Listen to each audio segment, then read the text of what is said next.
आज Doubtnut app download करें। Doubtnut पर अपने सभी गणित, रसायन विज्ञान, भौतिक विज्ञान और जीव विज्ञान के डाउट्स का करो सफाया। बस प्रश्न की फोटो खींचो, एक ही प्रश्न को क्रॉप करो और तुरंत वीडियो सोल्यूशन पाओ। अभी डाउनलोड करें। नमस्कार। प्रश्न दिया है, जांच कीजिए कि निम्नलिखित में से कौन कौन सी संख्याएं पूर्ण गण हैं। संख्याएं दे रखी है आपको 64,000, 10,000, 12,500, 2,70,000, 2,430 और 7,29,000। इन पूर्ण गणों में आप क्या प्रतिरूप देखते हैं, आपको ये पूछा। ठीक है, तो जैसा कि देखो यहाँ पर जो हमें प्रश्न दिया है, इन प्रश्नों में एक बात नोट करने लायक है, एक बात विशेषकर ध्यान देने लायक है कि यहाँ पर जो एंडिंग हो रहा है ना, वो कभी 3 जीरो से, कभी 4 जीरो से, कभी 2 जीरो से, कभी 4 जीरो से, ये 1 जीरो से और ये 3 जीरो से एंड हो रहा। इसका मतलब यहाँ पर ये जो पीछे जीरो के अलावा जो संख्या दिख रही है आपको 64, तो ये 64 जो है ना वो 4 का घन है।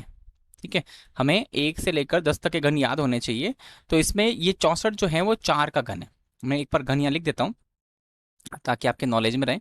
जो 1 है वो 1 का घन तो 1 होता है, 2 का घन 8, 3 का घन 27, 4 का घन 64, 5 का घन 125, 6 का घन 216, 7 का घन 243, 343, 8 का घन 512, 9 का घन 729 और 10 का घन 1000। ठीक है, तो आपको इसमें विशेषकर ध्यान रखना है कि जो ये घन मैंने लिखे हैं ये आपको मुख जुबानी याद होना चाहिए, अच्छी तरह से नहीं याद होना चाहिए। ठीक है, अब उसके बाद देखो यहाँ से, यहाँ देखने से लग रहा है कि देखो 64 जो है वो 4 का घन है देखो 4 का घन। यहाँ पे देखो 1 है, 1 है यहाँ पे, और यहाँ 125 5 का है, 27 3 का है, 243 किसी का भी नहीं है। ठीक है, और 343 ध्यान रखना, 343 7 का है और 729 9 का है। तो अब ध्यान से देखेंगे यहाँ पे हमें क्या करना है कि ये सब पूर्ण गण, देखो ये तो पूर्ण गण है, लेकिन अब इसके पीछे के जो अंक है ना, 0 0 है देखो। तो याद रखना, अगर यहाँ पर 3 जीरो होंगे ना तभी ये पूर्ण गण संख्या होगी, क्योंकि जब जोड़ा बनाएंगे, जैसे मैं मान लीजिए मैं 64,000 को लिख रहा हूँ, तो मैं 64,000 को क्या लिखूंगा, देखो 64,000 है तो मैं इसको लिखूंगा 64 इंटू 1000। ठीक है, अब मैं इसके घनमूल की बात कर रहा हूँ कि इसका घनमूल क्या होगा। जैसे 64,000 का मुझे घनमूल निकालना है, इसका घनमूल क्या होगा, तो ध्यान देना 64 का घनमूल अलग से निकालूंगा मैं और 1000 का घनमूल अलग से निकालूंगा। तो 64 का घनमूल तो आ जाएगा 4 और 1000 का आता है 10। इसका मतलब इसका घनमूल जो हो गया वो कितना हो गया 40। तो ये पूर्ण घन संख्या है, यानी पूर्ण घन संख्या की पहचान क्या है, पूर्ण घन संख्या की पहचान अंत में जीरो के आधार पर, अंत में शून्य के आधार पर, शून्य के आधार पर, ठीक है, आधार पर हमेशा अ, अंत में, अंत में, अंत में 3, 6 या 9 शून्य होने चाहिए, शून्य होने चाहिए। ठीक है, इसका मतलब इनके अंत में या तो 3 जीरो या 6 जीरो या 9 जीरो, ये इस तरह से होना चाहिए। तो इसका कारण क्या है, कारण बिल्कुल सिंपल सिंपल सा है कि यहाँ पे 3 3 के समूह सही ढंग से बनने चाहिए।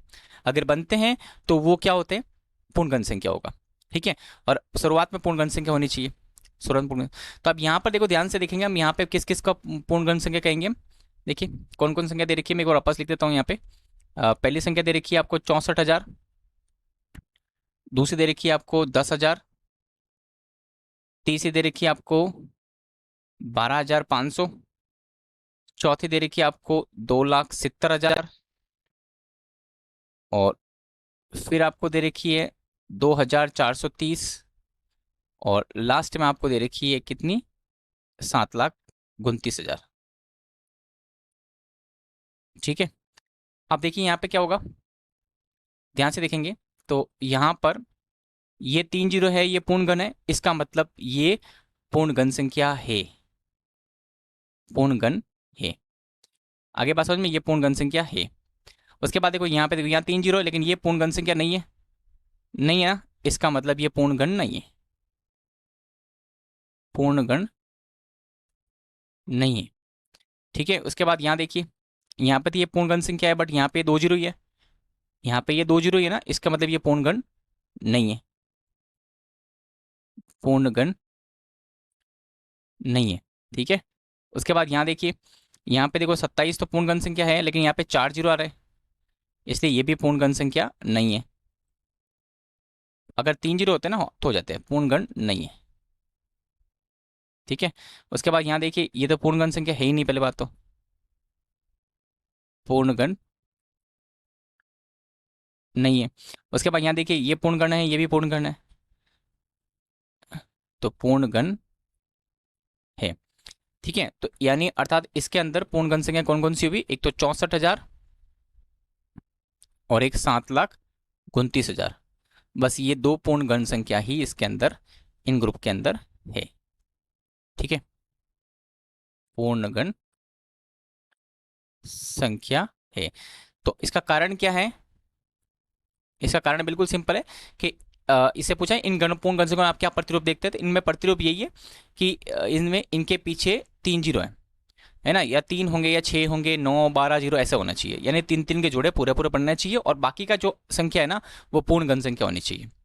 ठीक है, तो आशा करूंगा आपको अच्छा समझ में आ चुका होगा। कक्षा 6वीं से 12वीं से लेकर नीट, IIT, JEE वो एडवांस के लेवल तक 1 करोड़ से ज्यादा छात्रों का भरोसा।